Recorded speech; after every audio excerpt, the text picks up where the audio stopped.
A 53-year-old grandfather is dead. His family heartbroken. But what happened after he died and the way the investigation was handled has the family pushing for answers. Yes, our Digging Deeper team has uncovered the results of an internal affairs investigation.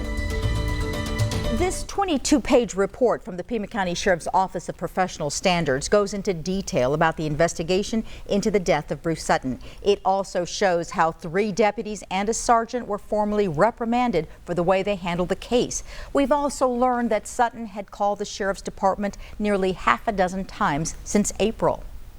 According to the Sheriff's Department incident reports, Sutton first called 911 about suspicious activity on his property. He told deputies 2 people were stealing from him. He also believed one was living in his attic and claimed he heard voices. Sutton also told investigators he had a game camera that caught the intruders in the act, but deputies say they never saw any video proof. On May 27th, the deputy wrote, Sutton, appears to be having a mental crisis. However, Sutton told the deputy he's not crazy and refused to speak with a mental health professional or to be evaluated at the Crisis Response Center. On July 10th, deputies responded to this home. The incident report says it was a check welfare call from a friend. According to the report, neighbors hadn't seen Sutton for more than a week and a half. Deputies and the neighbor both smelled a foul odor coming from the bedroom. They forced entry and found the home was filthy with trash all over the place, just as they had seen it previously when they responded to calls from Sutton. The bedroom door was locked, so deputies pushed their way inside. That's when they found Sutton on the floor in a severe state of decomposition. The deputy saw a pill bottle on the bed but couldn't get to it because of the conditions of the room, slippery floor, and biohazard fluids. Sutton had 3 children who lived in Michigan. They spoke with News 4 Tucson over the phone, telling us they are not satisfied with how the Sheriff's Department handled the investigation into their father's death. Absolutely not.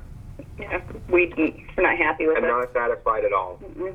The last time they spoke to their dad, I talked to him on Father's Day, and that was the last time I or any of us have talked to him. 3 weeks later, Joey Sutton got a call from the Sheriff's Department. Initially got the phone call, she claimed natural causes. We basically said, okay, did he go to bed? What happened with it? And she said it looks like he went to bed and he passed away in his sleep. The family flew to Tucson. When we showed up to his house is when everything started to hit, the red flags started throwing, and that's when we started asking questions, and that's when everybody started just pushing us off. Those red flags, according to family members, the house was in shambles. It appears it had been ransacked. Sutton's wallet and cell phone were missing. Clearly tell he was not on the bed. He was found on his bedroom floor. There's just so many, and there was not even an investigation. The family says they were the ones who asked the Office of the Medical Examiner to do an autopsy because, according to the incident report, after giving the OME a summary of what they had, OME said they will not be responding due to his medical conditions and the doctor being willing to sign the death certificate.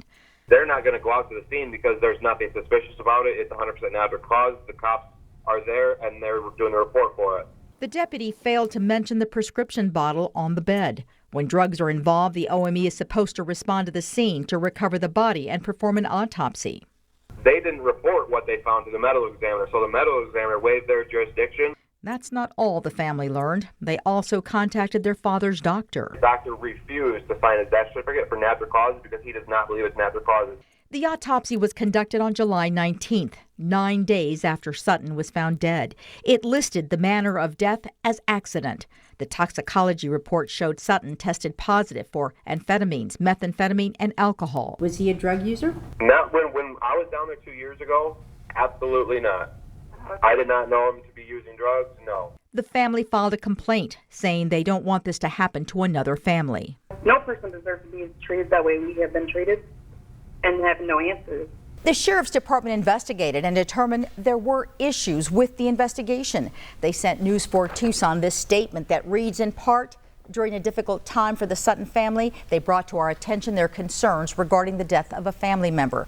Although no words can adequately express our sympathy, the Pima County Sheriff's Department sends condolences to the Sutton family. The statement goes on to read, The internal review discovered deficiencies in the patrol response. As a result, 3 deputies received written discipline.